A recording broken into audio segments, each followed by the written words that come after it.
മഹാഭാരത ഗാഥ തുടരുകയാണ്. സ്വർണക്കീരിയുടെ കഥ. അശ്വമേധയാഗം യഥാവിധി അനുഷ്ഠിച്ച് യുധിഷ്ഠിര മഹാരാജാവ് വിജയശ്രീലാളിതനായി വിരാജിച്ചു. കുന്നോളം സമ്മാനങ്ങൾ സ്വന്തമാക്കി ബ്രാഹ്മണർ ആഹ്ലാദഭരിതരായി ആത്മസംതൃപ്തിയിൽ കുതിർന്നു നിന്നു. എവിടെ നിന്നോ ദിവ്യസംഗീതമുയർന്നു. അശ്വമേധയാഗം നടത്തിയ ചക്രവർത്തിമാരിൽ അഗ്രഗണ്യനായി യുധിഷ്ഠിരൻ പരിലസിച്ചു. ഇത്രയും ഗംഭീരമായൊരു യാഗം കണ്ടിട്ടില്ല എന്ന് ഒരു ശീലം പോലെ മഹാജനം പറഞ്ഞുകൊണ്ടിരുന്നു. യാഗത്തിൻ്റെ ചടങ്ങുകളിൽ അവർക്ക് പ്രത്യേകിച്ച് പങ്കൊന്നുമുണ്ടായിരുന്നില്ല. ദൂരെ നിന്ന് എല്ലാം കണ്ട് ജനം ധന്യതയോടെ നിൽപ്പുറപ്പിച്ചു. അപ്രകാരം മഹായാഗം ഒടുങ്ങി യുധിഷ്ഠിരൻ ധന്യനായി മന്ദഹസിച്ചിരിക്കവേ ഹസ്തിനപുരിയിൽ ഒരു നർമ്മം കലർന്ന വിസ്മയം സംഭവിച്ചു. ആശ്ചര്യം വിതറിയ ആ സംഭവത്തിലേക്ക് വരാം. അശ്വം യാത്ര തുടരുന്നു. ദുശ്ശളയുടെ കണ്ണുനീർ തുടച്ച് അർജുനൻ വീണ്ടും മുന്നോട്ട് നീങ്ങി. കുതിരയുടെ പിന്നാലെ പോവുക എന്നതാണ് അർജുനൻ്റെ യോഗം. രാജാവിൻ്റെ കൽപ്പനയാണ്, ക്ഷത്രിയൻ്റെ കർമ്മമാണ്, അനുജൻ്റെ ഉത്തരവാദിത്വമാണ്. വേറെ വഴിയില്ല. മറ്റുള്ളവരൊക്കെ രാജധാനിയിലെ സുഖഭോഗങ്ങളിൽ അലസമായി ദിനരാത്രങ്ങൾ തള്ളി നീക്കവേ അർജുനൻ അറിയാത്ത ജനപദങ്ങളിലൂടെയും കാന്താരങ്ങളിലൂടെയും വാളും ഉയർത്തിപ്പിടിച്ച് നീങ്ങി. ക്ഷത്രിയൻ്റെ വിധി. ആയുധമെടുത്തു നടക്കുകയാണ് അയാളുടെ പണി. അതാണ് ധർമ്മശാസ്ത്ര പാഠങ്ങൾ ക്ഷത്രിയന് നീക്കിവെച്ചത്. ആ കർമ്മം അഭിശപ്തമാണെന്ന് യുധിഷ്ഠിരനും പാർത്ഥനും ഒന്നിലേറെ തവണ പ്രസ്താവിക്കുന്നുണ്ട്. യുദ്ധമുഹൂർത്തങ്ങളിൽ അവരനോട് ക്രൂരത കാണിക്കേണ്ടി വരുന്ന ഓരോ ബുദ്ധിമാനായ യോദ്ധാവും തൻ്റെ വർണ്ണശാപത്തെക്കുറിച്ചോർത്ത് വിഷാദിച്ചിരിക്കണം. എങ്കിലും പിന്നീട് അവരത് ഉത്സാഹത്തോടെ തുടരും. ദുശ്ശളയുടെ പേരക്കിടാവ് അവരുടെ കൈകളിൽ കിടന്ന് ചിരിച്ചു. അതുകണ്ട് അവരുടെ വരണ്ട ചുണ്ടുകളിൽ നേർത്ത ചിരി പരന്നു. മഹാദുഃഖത്തിനിടയിലെ മന്ദഹാസം. കുഞ്ഞു ചിരിക്കവേ ലോകവും ചിരിച്ചതായി ദുശ്ശളയ്ക്ക് തോന്നി. മകൻ അവിടെ മരിച്ചു കിടക്കുന്നുണ്ടെന്ന് അറിഞ്ഞിട്ടും പേരക്കിടാവിൻ്റെ അകളങ്കമായ സ്മിതാഭയിൽ ദുശ്ശളയുടെ മുഖം തിളങ്ങി. യുദ്ധത്തിൻ്റെ കൊടും ക്രൂരതകളൊന്നും അറിയാതെ കുഞ്ഞ് ദുശ്ശളയുടെ കൈകളിൽ മന്ദസ്മേരം തൂങ്ങിക്കിടന്നു. കുഞ്ഞിൻ്റെ മുഖവും ദിഗ്വിജയവും പ്രതിധ്രുവങ്ങളിൽ പ്രതീകങ്ങളായി നിന്നു. യാന്ത്രികമായി മുന്നോട്ട് നടക്കുന്ന അർജുനനും ദുശ്ശളയുടെ പേരക്കുട്ടിയെക്കുറിച്ച് ഓർക്കുകയായിരുന്നു. കുഞ്ഞു കൈ ഉയർത്തിയപ്പോൾ അത് തന്നെ അഭിവാദ്യം ചെയ്യുകയാണ് എന്ന് ദുശ്ശള പറഞ്ഞിരുന്നു. അർജുനൻ എന്ന അച്ഛൻ്റെ ഉള്ളിലൂടെ അഭിമന്യുവിൻ്റെ ഓമന മുഖം മിന്നിമറഞ്ഞു. ഉള്ളിലെന്തോ പൊട്ടി വീണു. തൊണ്ടവരെയെത്തിയ ഒരു തേങ്ങൽ അർജുനൻ പ്രയാസപ്പെട്ട് അടക്കി. വേട്ടയാടുകയും വെട്ടിപ്പിടിക്കുകയും ചെയ്യുക എന്നതാണ് തൻ്റെ വിധി എന്നുള്ളിലിരുന്ന് ആരോ വിളിച്ചു പറഞ്ഞു. മഹത്തായ ചാതുർവർണ്ണ്യധർമ്മം. തുടരുന്ന അശ്വയാത്ര. അശ്വം അതിൻ്റെ യാത്ര തുടർന്നുകൊണ്ടിരുന്നു. മൃഗമായതുകൊണ്ട് കുതിരയ്ക്ക് മനോവേദനയില്ല. താൻ അധികം താമസിയാതെ യാഗത്തിൽ കൊല്ലപ്പെടും എന്ന് ആ സാധുമൃഗം അറിഞ്ഞിരിക്കയില്ല. അതുകൊണ്ട് കുതിര ഉത്സാഹത്തോടെ രാജ്യങ്ങൾ താണ്ടി ഹസ്തിനപുരിയിൽ തിരിച്ചെത്തുന്നതുവരെ മാത്രമേ അതിന് ആയുസ്സുള്ളൂ. അർജുനൻ ക്ഷീണിതനാകാതെ ആയുധമെടുത്ത് അശ്വത്തിൻ്റെ പിറകെ യാത്ര തുടർന്നു. അധികാരവുമായി ബന്ധപ്പെട്ട കീഴ്വഴക്കങ്ങളിലും ആചാരങ്ങളിലും വിട്ടുവീഴ്ച ചെയ്യാതിരിക്കാൻ പുരോഹിതന്മാർ ശ്രമിച്ചു. അവർ അക്കാര്യത്തിൽ എന്നും വിജയിച്ചു. രാജധാനിയുടെ ഉപശാലകളിൽ അവരുടെ പ്രഭാവം അപ്രതിഹതമായി നിന്നു. എല്ലാ ആചാരങ്ങളെയും അവർ അക്ഷരാർത്ഥത്തിലെടുത്തു. സാമാന്യ ജനത എല്ലാം കണ്ടുനിന്ന് വിസ്മയം പൂണ്ട് തൃപ്തരായി തിരിച്ചുപോയി. അശ്വം മണിപുര രാജ്യത്തിൻ്റെ അതിർത്തിക്കുള്ളിലെത്തി. അർജുനന് ചിത്രാംഗതയിൽ പിറന്ന ബഭ്രുവാഹനനാണ് അവിടുത്തെ രാജാവ്. പിതാവിനോടുള്ള ബഹുമാനാർത്ഥം പുത്രൻ യുദ്ധത്തിന് മുതിരാതെ അർജുനനെ എതിരേറ്റു. പുത്രനെ വർഷങ്ങൾക്ക് ശേഷം കാണുകയാണ് അച്ഛൻ. ഒന്നിലധികം പത്നിമാരെ സ്വീകരിക്കുന്ന ക്ഷത്രിയന്മാർ ചെയ്യുന്നത് പോലെ അർജുനനും ചെയ്തു. ചിത്രാംഗതയ്ക്കോ പുത്രനോ അതിൽ പരിഭവമില്ല. ആയുധമില്ലാതെ പുത്രനെ കണ്ടതും അർജുനൻ്റെ ഭാവം മാറി. പാർത്ഥൻ്റെ മുഖത്ത് രോഷം പതഞ്ഞു. കഴിയുമെങ്കിൽ യുദ്ധമില്ലാതെ രാജ്യം കീഴടക്കണം എന്ന യുധിഷ്ഠിരവാക്യമൊക്കെ അർജുനൻ മറന്നു. അദ്ദേഹം പുത്രനോട് പറഞ്ഞു, എടോ പുത്ര, നീ ചെയ്തത് അനുചിതമായി. നീ യുദ്ധം ചെയ്യേണ്ടിയിരുന്നു. ദുർബുദ്ധിയാണ് നീ. വളരെ മോശമായിപ്പോയി നിൻ്റെ പ്രവൃത്തി. നിൻ്റെ ജീവിതം കൊണ്ട് എന്തു പ്രയോജനം? പെണ്ണിനെപ്പോലെ വന്ന ആയുധമില്ലാതെ നീ എന്നെ സ്വീകരിക്കുന്നു. നരാധമ, നിൻ്റെ പ്രവൃത്തിയൊക്കെ നിനക്ക് ചേർന്നത് തന്നെ. എവിടെ നിന്നോ അർജുനൻ്റെ മറ്റൊരു പത്നിയായ ഉലൂപി രംഗത്ത് വന്നു. തനിക്ക് നേരിട്ട അവഗണനയിൽ ഉലൂപിക്ക് അർജുനനിൽ നീരസമുണ്ടായിരുന്നു. അവർ ബഭ്രുവാഹനനെ യുദ്ധത്തിന് പ്രേരിപ്പിച്ചു. അവർ അർജുനപുത്രനോട് പറഞ്ഞു, മകനെ, നിന്റെ പിതാവ് ഗർവിയാണ്. അതുകൊണ്ട് നീ പൊരുതുക, അദ്ദേഹത്തിന് സന്തോഷമാകട്ടെ. അച്ഛനും മകനും തമ്മിൽ യുദ്ധം തകർത്തു. ബഭ്രുവാഹനൻ്റെ അമ്പുകളേറ്റ് പാർത്ഥൻ മോഹാലസ്യപ്പെട്ടു വീണു. അപ്പോൾ പെട്ടെന്ന് ചിത്രാംഗത വന്ന് ഭർത്താവിൻ്റെ പതനത്തിൽ ദുഃഖിക്കുകയും മകനെ ശകാരിക്കുകയും ചെയ്യുന്നുണ്ട്.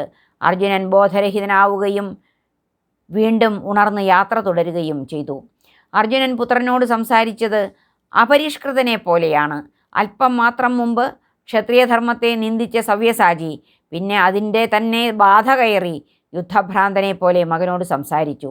ആ സംസാരം കൊണ്ട് മാത്രം അർജുനൻ തൻ്റെ മകൻ്റെ മുന്നിൽ ചെറുതായി പോകുന്നുണ്ട്.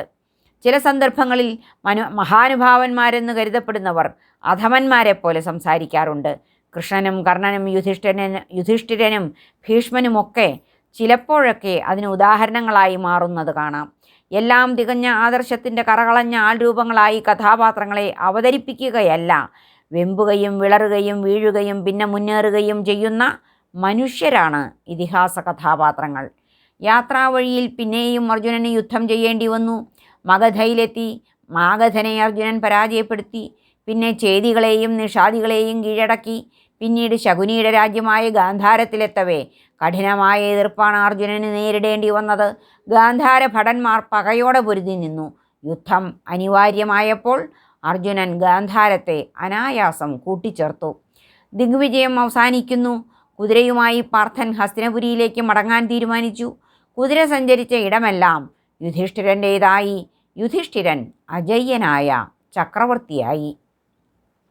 അശ്വമേധത്തിൻ്റെ മുന്നൊരുക്കങ്ങൾ. ദിഗ്വിജയവുമായി ബന്ധപ്പെട്ട് അർജുനൻ വെട്ടിയ യുദ്ധങ്ങളുടെ വർണ്ണന ഏറെ ചുരുക്കിയാണ് ഇതിഹാസം നിർവഹിക്കുന്നത്. മറ്റൊരു യുദ്ധത്തിൻ്റെ വർണ്ണന വിശദാംശങ്ങളോടെ നടത്തിക്കഴിഞ്ഞതുകൊണ്ടുകൂടിയാകാം ദിഗ്വിജയ യുദ്ധങ്ങളുടെ വർണ്ണനം സമഗ്രമാകാതിരുന്നത്. യാഗത്തിനുള്ള മുന്നൊരുക്കങ്ങൾ രാജധാനിയിൽ തകൃതിയായി നടന്നുകൊണ്ടിരുന്നു. മഹാരാജാവിൻ്റെ നിർദ്ദേശപ്രകാരം വിജയശ്രീലാളിതനായി എത്തുന്ന അർജുനനെ സമുചിതമായി എതിരേൽക്കാൻ വലിയ ഒരുക്കങ്ങൾക്ക് ഭീമൻ നേരിട്ട് നേതൃത്വം കൊടുത്തു. അശ്വമേധയാഗത്തിൽ പങ്കെടുക്കാൻ ബ്രാഹ്മണർ കൂട്ടമായി വന്നുകൊണ്ടിരുന്നു. അവർക്കാണ് മുഖ്യ പങ്കാളിത്തം. യാഗത്തിൻ്റെ ഗുണഭോക്താക്കളും അവരാണ്. യാഗക്രിയകളുടെ നേതൃത്വം ബ്രാഹ്മണർ ഏറ്റെടുത്തു. ഗംഭീരങ്ങളായ യജ്ഞവാടങ്ങൾ ഉയർന്നു. മേടനിലകളും മണിമയമായ തിണ്ണകളും നിർമ്മിക്കപ്പെട്ടു. എല്ലാം സ്വർണമയമായും രത്നഖചിതമായും പണിതു. യജ്ഞവേദി കാഞ്ചനപ്രഭയിൽ തിളങ്ങി നിന്നു. അതിരില്ലാത്ത സ്വർണ്ണരത്ന സമ്പത്തിൻ്റെ സമൃദ്ധിയിൽ ഒരുക്കങ്ങൾ പൂർത്തിയായിക്കൊണ്ടിരുന്നു. ആളും അർത്ഥവും കൊണ്ട് രാജധാനി സമ്പന്നമായി. സാമന്ത രാജാക്കന്മാരും ബന്ധുക്കളും എത്തിത്തുടങ്ങി. ധർമ്മപുത്രൻ കൽപ്പനകൾ പുറപ്പെടുവിച്ചുകൊണ്ടിരുന്നു. രാജകീയ കൽപ്പനകൾ, അലംഘ്യങ്ങളായ ആജ്ഞകൾ. ബ്രാഹ്മണർക്ക് പുറമേ രാജാക്കന്മാർ കൂടി എത്തിയതോടെ ഹസ്തിനപുരി ജനാകീർണമായി. അതിഥികളായി എത്തിയവരുടെ രാജകീയ ആലഭാരങ്ങൾ കൊണ്ട് രാജധാനി വീർപ്പുമുട്ടി. രത്നങ്ങളും ആയുധങ്ങളും അവർ ധാരാളമായി കൊണ്ടുവന്നിരുന്നു. കൂടെ ഒട്ടേറെ സുന്ദരിമാരും എത്തി. അവർ രത്നഖചിതങ്ങളായ കൈനിലകളിൽ പാർത്തു. മഹാജനം കടൽ പോലിരമ്പി. ആഘോഷത്തിമർപ്പിൽ രാജധാനി കലങ്ങി മറഞ്ഞു. പണിയെല്ലാം തീർത്ത് തച്ചന്മാരും ശില്പികളും രാജാവിനെ മുഖം കാണിച്ചു. അവരെ യുധിഷ്ഠിരൻ അഭിനന്ദിച്ചു. വാഗീശന്മാരും താർക്കികന്മാരും യാഗത്തിൻ്റെ ഇടവേളകളിൽ സംവാദങ്ങൾക്കായെത്തി. തോരണങ്ങൾ എമ്പാടും കാണപ്പെട്ടു. ഉയർന്ന സൗധങ്ങൾ ശബ്ദമുഖരിതങ്ങളായി. അലങ്കൃതങ്ങളായ ഇരിപ്പിടങ്ങൾ, രത്നം പതിച്ച ഉപകരണങ്ങൾ, പാത്രങ്ങൾ, കടാഹങ്ങൾ എന്നിവ നിറഞ്ഞു. രാജാക്കന്മാരുടെ സുഖസൗകര്യങ്ങൾക്കായി പലതരം ആഡംബര വസ്തുക്കളെത്തി. എല്ലായിടത്തും ഉത്സവഛായ പരന്നു. ഹസ്തിനപുരി വിസ്മയകരമായൊരു ആഘോഷത്തിൻ്റെ ഉണർവ് കണ്ട് കുതിർന്നു നിന്നു. മറ്റൊരിടത്ത് ഭക്ഷണശാലകൾ കാണപ്പെട്ടു. വിപ്രന്മാർക്കും വൈശ്യന്മാർക്കും മൃഷ്ടാന്നം നൽകി. ശൂദ്രന്മാരെക്കുറിച്ച് എവിടെയും പരാമർശമില്ല. ഭക്ഷണശാലയിൽ ഓരോ പന്തി കഴിയുമ്പോഴും ദ്വന്ദ്വഭിനാദമുയർന്നു. ഭക്ഷണവിഭവങ്ങൾ കുന്നുകൂടി കിടന്നു. ചോറിൻ്റെ മലകൾ, തൈരിൻ്റെ തോടുകൾ. ഭക്ഷണത്തിൻ്റെ സമൃദ്ധിയിൽ രാജാക്കന്മാർ സന്തോഷിച്ചു. കൃഷ്ണനും ബലരാമനും എത്തി. സാത്യകി വന്നു. അർജുനനും ഭീമനും കൂടുതൽ ഉത്സാഹഭരിതരായി. എല്ലാ അതിഥികളും വന്നു. അർജുനനും കുതിരയും തിരിച്ചെത്തി. യാഗക്രിയകൾ തുടങ്ങാൻ സമയമായി. അശ്വമേധത്തിൻ്റെ അനുഷ്ഠാനങ്ങൾ. വ്യാസൻ പറഞ്ഞു, ഇനി ചടങ്ങുകൾ തുടങ്ങാം. ഇന്നു മുതൽക്കാണ് സമയം. ധർമ്മപുത്രൻ ചടങ്ങുകൾ തുടങ്ങി. അദ്ദേഹം ദീക്ഷയെടുത്തു. ബ്രാഹ്മണ പുരോഹിതർ കൂടെ ഉത്സാഹത്തോടെ നിന്നു. അവർ മന്ത്രങ്ങൾ ചൊല്ലി. പുറത്ത് മഹാജനം അത്ഭുതത്തോടെ എല്ലാം നോക്കി നിന്നു. ക്രിയാവിധികൾ യഥാവിധി ചെയ്ത് ബ്രാഹ്മണർ മുന്നേറി. പ്രവർഗ്യവും അഭിഷവുമൊക്കെ നടന്നു. സോമാഭിഷവണം ചെയ്തു. സവനം നടന്നു. മറ്റൊരിടത്ത് ഭക്ഷണം വിളമ്പി. അവിടെ തിരക്കുകൂടി. മൃഷ്ടാന്നം കഴിഞ്ഞ് എല്ലാവരുടെയും മുഖത്ത് സംതൃപ്തി നിറഞ്ഞു. പിന്നീട് യാഗത്തിൽ ഏറെ പ്രധാനമായ യൂപം നാട്ടൽ ചടങ്ങ് ആരംഭിച്ചു. മൃഗങ്ങളെ കെട്ടിയിട്ട് വധിക്കാനുള്ള കാലുകളാണ് യൂപങ്ങൾ. കരിങ്ങാലി, പ്ലാശ്, ദേവതാരം എന്നീ മരങ്ങളിൽ നിന്നാണ് യൂപങ്ങൾ നിർമ്മിച്ചെടുക്കുന്നത്. പിന്നെ സ്വർണ്ണസ്തംഭങ്ങൾ വേറെ നാട്ടി. ഇതൊക്കെ കഴിഞ്ഞപ്പോൾ യുധിഷ്ഠിരൻ കൂടുതൽ തിളങ്ങി എന്ന് ഇതിഹാസം. 8ഉം 10ഉം മുഴം അളവുള്ള ചയനങ്ങൾ അഥവാ യജ്ഞവേദികൾ നിർമ്മിക്കപ്പെട്ടു. 8ഉം 10ഉം മുഴം അളവുള്ള ചയനങ്ങൾ അഥവാ യജ്ഞവേദികൾ നിർമ്മിക്കപ്പെട്ടു. അവിടെയാണ് ഹോമം നടക്കുന്നത്. സ്വർണ്ണപ്പൊടി കൊണ്ട് സുവർണഗരുഡനെ വരച്ച് കളമെഴുതി. ഓരോ സ്തംഭത്തിലും ഓരോ ദേവനുമുള്ള മൃഗങ്ങളെയും പക്ഷികളെയും ബ്രാഹ്മണർ യഥാവിധി ബന്ധിച്ചു. കൂടാതെ 300 മൃഗങ്ങളെയും യൂപത്തിൽ കെട്ടി. പിന്നെ കുതിരകളെ ബന്ധിച്ചു. ഇപ്രകാരം തീർത്തും വിചിത്രവും ദുരൂഹവും ഹിംസ നിറഞ്ഞതുമായ ചടങ്ങുകൾ നീണ്ടു. ഇത്രയേറെ ബലിമൃഗങ്ങളെ യൂപങ്ങളിൽ കെട്ടിയതോടെ അന്തരീക്ഷം കനത്തു. അന്തരീക്ഷത്തിൽ ഹിംസയുടെ മണം നിറഞ്ഞു. ഇതിഹാസകാരൻ്റെ യാഗവർണ്ണന ഒരിടത്ത് യഥാതഥമായി തുടരുമ്പോൾ മറ്റൊരു തലത്തിൽ അത് ഭാവന വിഹരിക്കുന്ന അതിശയോക്തിയുടെ ഇടമായി മാറുന്നു. ഒരിടത്ത് മൃഗബലിയുടെ ഒരുക്കങ്ങൾ, മറുഭാഗത്ത് സംഗീതവും നൃത്തവും വിചിത്രമായ ചേരുവ. അപ്സരസ്സുകളും ഗന്ധർവന്മാരും കിന്നരന്മാരും കിംപുരുഷന്മാരും ആഘോഷങ്ങളിൽ തിമിർത്താടാൻ യാഗവേദിയിലെത്തി എന്ന ഇതിഹാസം. അപ്സരസ്സുകൾ നൃത്തമാടി.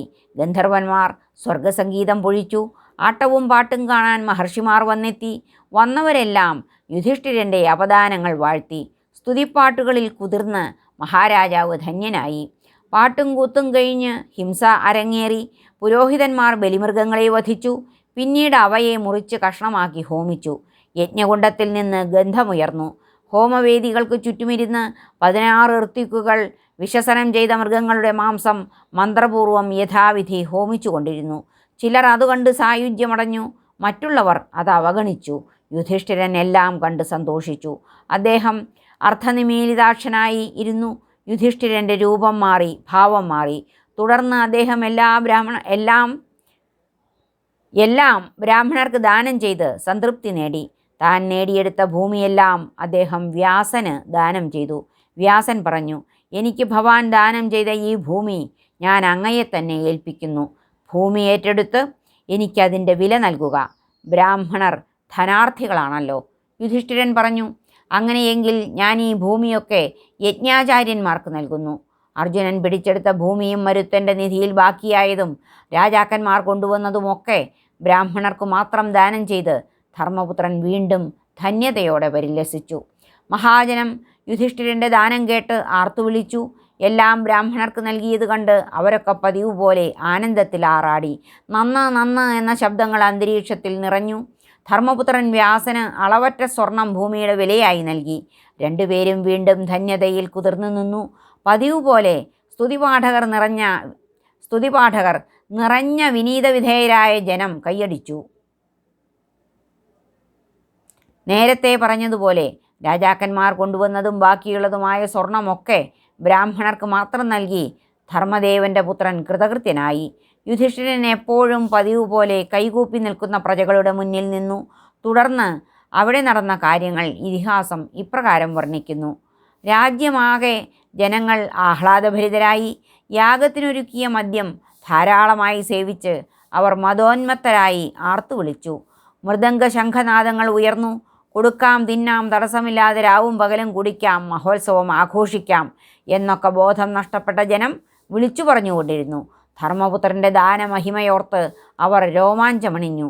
അവർ വിനയം കൊണ്ട് ഭൂമിയോളം താഴ്ന്ന് പ്രജാധർമ്മം നിറവേറ്റി. കീരി പറഞ്ഞ കഥ. ബ്രാഹ്മണരും മഹാരാജാവുമൊക്കെ ആഘോഷങ്ങളുടെ ഉച്ചകോടിയിൽ നിൽക്കെ പെട്ടെന്ന് ഇടിവെട്ടുപോലുള്ള ഒരു ശബ്ദം യജ്ഞവേദികളിലാകെ മുഴങ്ങി. എല്ലാവരും നടുങ്ങി.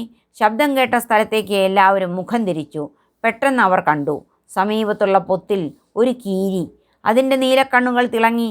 മനുഷ്യ ശബ്ദത്തിൽ കീരി ഉറക്കെ എന്തോ വിളിച്ചു പറയുകയാണ്. എല്ലാവരും കാതുകൂർപ്പിച്ചു. ആഹ്ലാദാരവങ്ങളൊക്കെ പെട്ടെന്ന് നിന്നു. വിലപിടിപ്പുള്ള സമ്മാനങ്ങളിൽ കുതിർന്നു നിന്ന ബ്രാഹ്മണരൊക്കെ ഞെട്ടി. സൂചി വീണാൽ കേൾക്കുന്ന നിശബ്ദത. ബ്രാഹ്മണർ കീരിയെ കണ്ടു. അതിൻ്റെ ശരീരത്തിൻ്റെ ഒരു ഭാഗം സ്വർണ്ണ നിറമായിരുന്നു. അത് കണ്ട് അവർ വിസ്മിതരായി. കീരി മനുഷ്യ ശബ്ദത്തിൽ എല്ലാവരും കേൾക്കെ പറഞ്ഞു, മഹാജനങ്ങളെ, രാജാക്കന്മാരെ, യാഗത്തെ പുകഴ്ത്തിയത് മതി. പണ്ട് കുരുക്ഷേത്രത്തിൽ വസിച്ച ഉഞ്ചവൃത്തിയായ മനുഷ്യൻ്റെ ഒരിടങ്ങഴി മലർപ്പൊടി ദാനത്തിന് സമമല്ല നിങ്ങളുടെ ഈ അശ്വമേധയജ്ഞം. വീണുകിടക്കുന്ന ധാന്യമണികൾ പെറുക്കിയെടുക്കുന്നതാണ് ഉഞ്ചം. അതുകൊണ്ട് ജീവിക്കുന്നവനാണ് ഉഞ്ചവൃത്തി. എല്ലാവരും സ്തബ്ധരായി. ചിലർ ഭയന്നു. കാഴ്ചക്കാരൊക്കെ പകച്ചുപോയി. മഹാരാജാവിനെതിരെ സംസാരിക്കുന്നത് ഒരു കീരിയോ? എല്ലാവരും കീരിക്ക് ചുറ്റും കൂട്ടം കൂടി നിന്നു. ആരൊക്കെയോ കീരിയോട് ചോദ്യങ്ങൾ ചോദിച്ചു കൊണ്ടിരുന്നു. ആരാണ് നീ? നീ എവിടെ നിന്ന് വരുന്നു? നിന്റെ അറിവ് എന്താണ്? യാഗത്തെക്കുറിച്ച് പറയാൻ നീ ആരാണ്? ചോദ്യങ്ങൾ ഇങ്ങനെ നീണ്ടു. ബ്രാഹ്മണരുടെ പരിഭ്രമം കണ്ട് അക്ഷോഭ്യനായി ചിരിച്ചുകൊണ്ട് കീരി പറഞ്ഞു, ഞാൻ അഹങ്കാരം കൊണ്ട് പറഞ്ഞതല്ല, ഒരു സത്യം പറഞ്ഞതാണ്. ഞാൻ പറഞ്ഞ വാക്കുകൾ നിങ്ങൾ കേട്ടില്ലേ ബ്രാഹ്മണരെ? കീരി നിർത്തി. പിന്നെ എല്ലാവരെയും നോക്കി തുടർന്നു, വിപ്രരെ, ഞാൻ പറഞ്ഞ വ്യക്തിയുടെ ഒരിടങ്ങഴി യവം വറുത്തു പൊടിച്ച മലർപ്പൊടിക്ക് തുല്യമല്ല നിങ്ങൾ നടത്തിയ യജ്ഞം. ബ്രാഹ്മണർ വീണ്ടും ഞെട്ടി. കീരി പിന്നീടൊരു കഥ പറഞ്ഞു.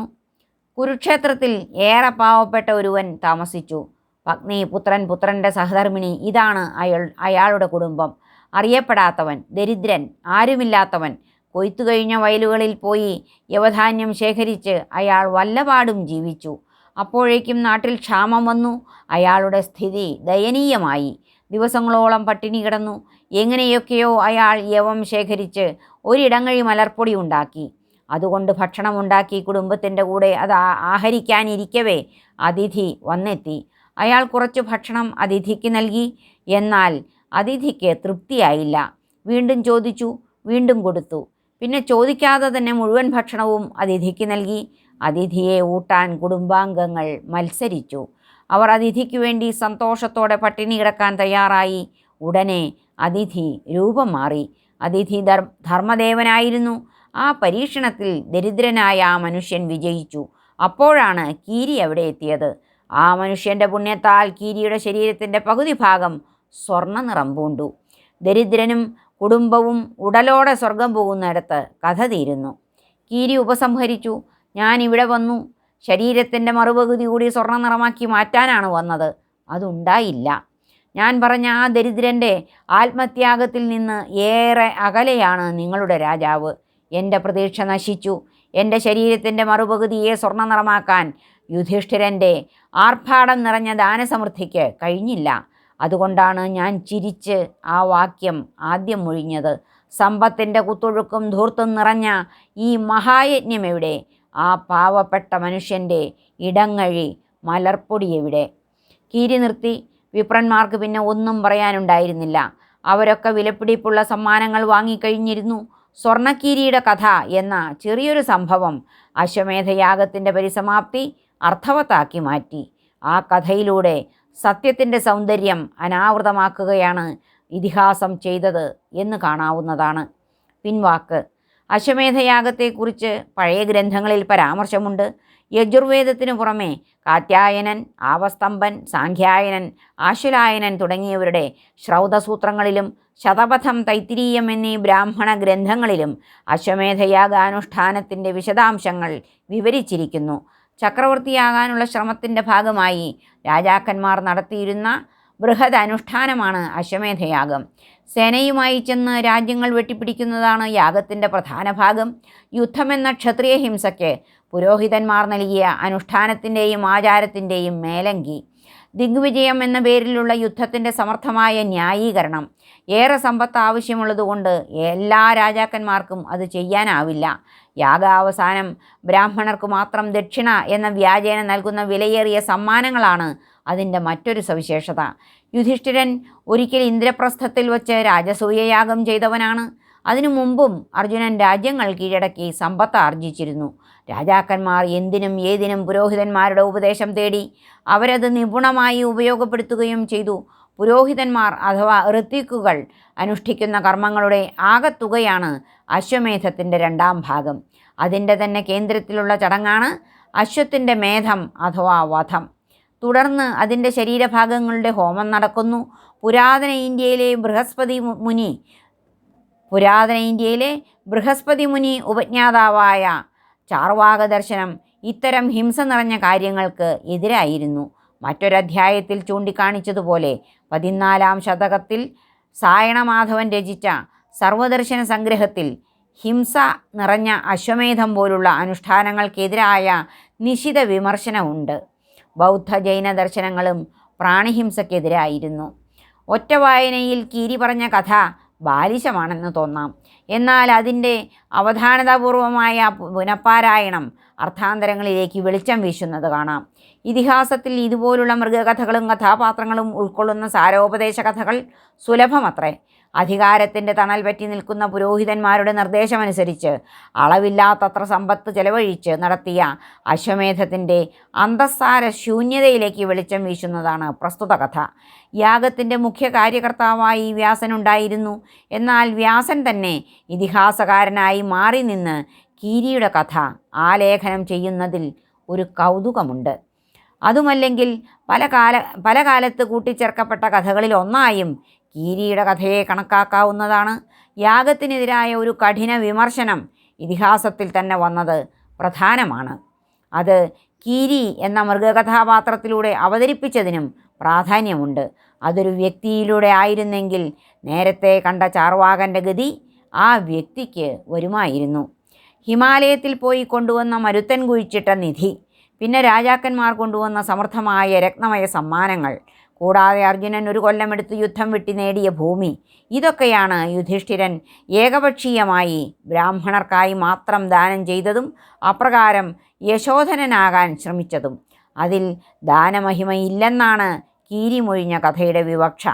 ശരിയായ അർത്ഥത്തിൽ മറ്റാരൊക്കെയോ സമ്മാനിച്ച സമ്പത്തെടുത്ത് ബ്രാഹ്മണർക്ക് മാത്രം ദാനം ചെയ്യുകയാണ് മഹാരാജാവ് ചെയ്തത്. മഹാസമൃദ്ധിയിൽ നിന്നുകൊണ്ട് പരസ്യമായി പ്രശസ്തി മോഹിച്ച് ചെയ്ത ദാനം. കീരി പറഞ്ഞ കഥയിൽ ക്ഷാമകാലത്ത് തനിക്ക് ആകെയുണ്ടായിരുന്ന ഒരിടങ്ങഴി മലർപ്പൊടിയാണ് ഒരാൾ കുടുംബാംഗങ്ങൾക്ക് പോലും പങ്കുവയ്ക്കാതെ അതിഥിക്ക് നൽകിയത്. അതുകൊണ്ട് കീരിയുടെ ശരീരാർത്ഥം സ്വർണ്ണമയമായി. ശരീരത്തിൻ്റെ മറുഭാഗം അപ്രകാരമാക്കാൻ മോഹിച്ച് ഹസ്തിനപുരിയിൽ വന്നു. ആ വരവ് വ്യർത്ഥമായി. ഒരിടത്ത് സമ്പത്തിൻ്റെ പുളപ്പിൽ നൽകിയ വലിയ ദാനം, മറുഭാഗത്ത് ആത്മത്യാഗത്തിൻ്റെ ധാർമ്മിക ധീരത. രണ്ടിനും തമ്മിൽ സമാനതയില്ല. ചക്രവർത്തി പദവിയും ഐശ്വര്യസമൃദ്ധിയും ഒന്നുമല്ല ദാനധീരതയുടെ ആത്മസമർപ്പണത്തിൻ്റെ ആഴമാണ് പ്രധാനം. ഒരിടത്ത് എളിമയാൽ വിടർന്ന് മന്ദസ്മിതം തൂകി നിൽക്കുന്ന ദാനമഹിമയുടെ ഉദാത്ത സൗന്ദര്യം, മറുഭാഗത്ത് ഐശ്വര്യമതത്തിൻ്റെ പ്രകടനാത്മകത. അശ്വമേധത്തിലെ ഹിംസാത്മകതയുടെ പ്രശ്നമാകാം മറ്റൊന്ന്. വ്യാപകമായ ജന്തുഹിംസ ഉൾക്കൊള്ളുന്ന ഒന്നും മംഗളകരമായിരിക്കില്ല. ഹിംസയിൽ കുതിർന്ന ചടങ്ങിനപ്പുറം നടത്തുന്ന ആർഭാടപൂർവമായ ദാനവിതരണത്തിന് വിശുദ്ധിയില്ല. കീരി പറഞ്ഞത് മനോവിശുദ്ധിയുടെ കഥയാണ്. ചെറുതെങ്കിലും അതിന് മഹിമ കൂടും. കീരി പറഞ്ഞ കഥയുടെ മറ്റൊരു വിവക്ഷ അതാകാം. ദാനമഹിമ നിർണ്ണയിക്കുന്ന മറ്റൊരു ഘടകം ദാനം മുഴുവൻ ആർക്ക് ലഭിക്കുന്നു എന്നതാണ്. ദാനം മുഴുവൻ ബ്രാഹ്മണർക്ക് നൽകുകയാണ് യുധിഷ്ഠിരൻ ചെയ്തത്. രാജാവ് എല്ലാത്തരം ജനങ്ങളുടെയും രാജാവായിരിക്കെ ധർമ്മശാസ്ത്രങ്ങളുടെ തീട്ടൂരങ്ങൾ മാത്രം നോക്കി കാര്യങ്ങൾ ചെയ്യുന്നതല്ല വിവേകിയായ രാജാവിൻ്റെ കടമ. ചെയ്യുന്ന കാര്യത്തിൽ നിരാക്ഷേപമായ ധാർമ്മികത നിറഞ്ഞു നിൽക്കണം. യുധിഷ്ഠിരൻ ചെയ്ത ദാനം ഏറെ വലുതാണെങ്കിലും പ്രതാപ പ്രദർശനപരതയ്ക്ക് അപ്പുറം അതിന് ധാർമ്മികമായ കനം അല്പം പോലുമില്ലായിരുന്നു എന്നാവാം കീരി ഉദ്ധരിച്ച കഥ സൂചിപ്പിക്കുന്നത്. ഇത്തരം ഒട്ടേറെ സൂചനകളാൽ നിർഭരമായതുകൊണ്ടാണ് ഇതിഹാസത്തിൽ അശ്വമേധയാഗത്തിൻ്റെ സ്വാഭാവികമായ പരിസമാപ്തിക്ക് ഒരു എതിർ പരിസമാപ്തിയായി സ്വർണ്ണക്കീരിയുടെ കഥ പരിണമിക്കുന്നത്.